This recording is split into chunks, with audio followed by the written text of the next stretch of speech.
Well, the Hezbollah leader Hassan Nasrallah warns that the Lebanese government will collapse. In fact, he says it has zero credibility, but the Prime Minister Fouad Siniora is vowing to keep his cabinet afloat. The Prime Minister joins me now live from Beirut. Prime Minister Siniora, many thanks for being with us here on Your World today. Thank you, Hala. Thank you. Is your government on the verge of collapse? No, not at all.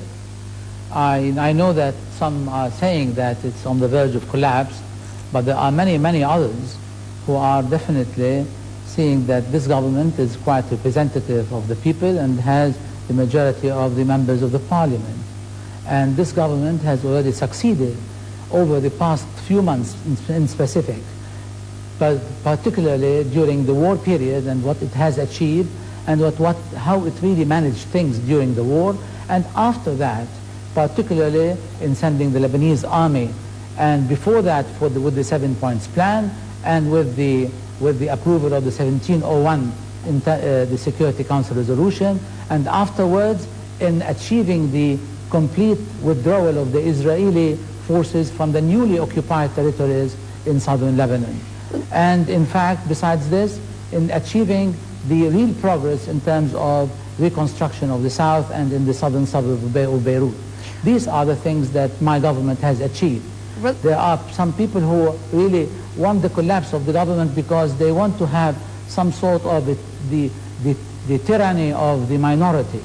And this is definitely contrary to any basic... You call it the tyranny of the minority, Prime Minister. Some Shiites and other observers from the outside say Shiites are actually much larger in number than their representation might suggest in the government. Hassan Nasrallah, the leader of Hezbollah, says your government has zero credibility and it will go. Nabi Berri, the Speaker of Parliament, says in fact it's illegitimate.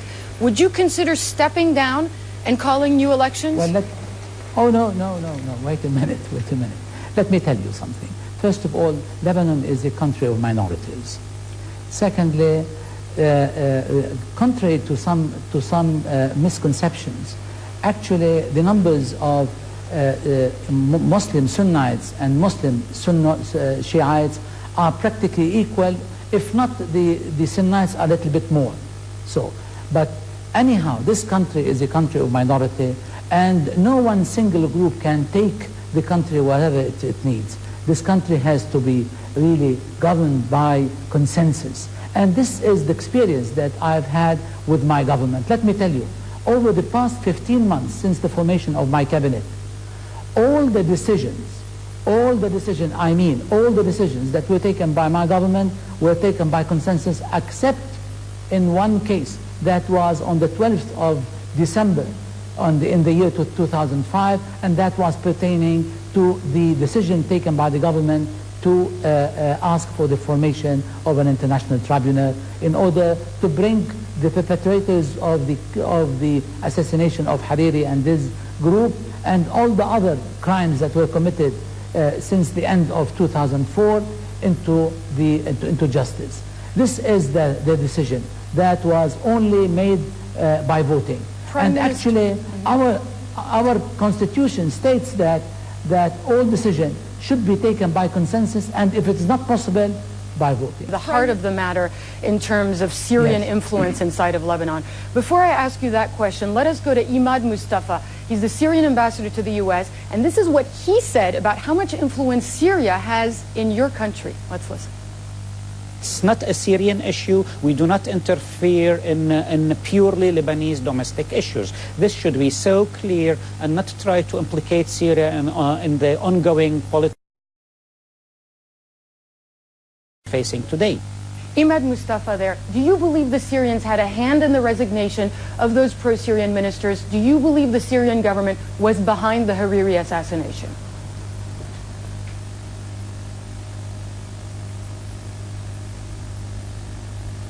Prime Minister Siniora? Are you asking me? Yes. Sorry, I said, let me tell you. I've listened to His Excellency, the Ambassador. Well, definitely this is exactly what we want. And this is what we really want to be implemented properly. I think if we want to really take these words and compare it with the various speeches that were made by so many officials from Syria, I think this contradicts. their statements and their behavior and what we see on the ground. What we really want ourselves is to have very good relations between Lebanon and Syria, and should be on the basis that they are two systems respect. So I wish that the implementation and these words that were mentioned by His Excellency the Ambassador are translated properly and honestly on the ground. Do you talk to President Bashar al-Assad regularly on any kind of semi-official level? Well, I don't want to rush into any accusation. Definitely we are very much in favor, on the one hand, of establishing diplomatic relations between Lebanon and Syria, which we don't have. We want to really be on talking terms continuously, and we want to really handle all the pending issues. And that's why we have talked that we want to get together, and the Syrian president, he asked for an agenda. We put an agenda, and since then we are not able to talk about that agenda. But I repeat, it is in the interest of Lebanon and in the interest of Syria as well, is to have very good relations, and we can sort out all the pending issues, including the establishment of diplomatic relations. Will you be in power in 3 months' time, Prime Minister Signoria? Look, let me tell you, I will continue to be a Prime Minister as I am enjoying the confidence of the Parliament. This is our Constitution.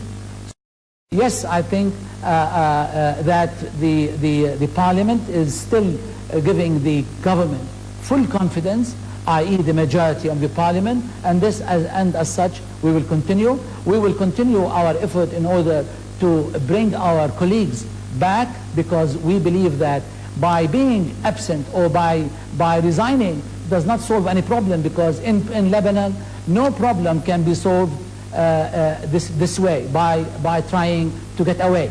And to the contrary, we have to really find out all the pending issues. We put them on the table and see how we can sort out things. By trying to impose anything on anybody, it doesn't work. There are so many issues that would have to be dealt with, pertaining to sharing of power, pertaining to let's say, the role of the Lebanese army, pertaining to the authority of the Lebanese state over all its territories. You can really know that one of our issues is that the Lebanese state has to really be in full control and has all monopoly to take place through dialogue, through cooperation, and not through force. We do not believe that by force we can achieve anything. All right. In the relationship between the Lebanese themselves. Prime Minister Fouad Signoria of Lebanon, many thanks for joining us here live on CNN. Thank you very much. All right, well, a footnote now about that 34-day war.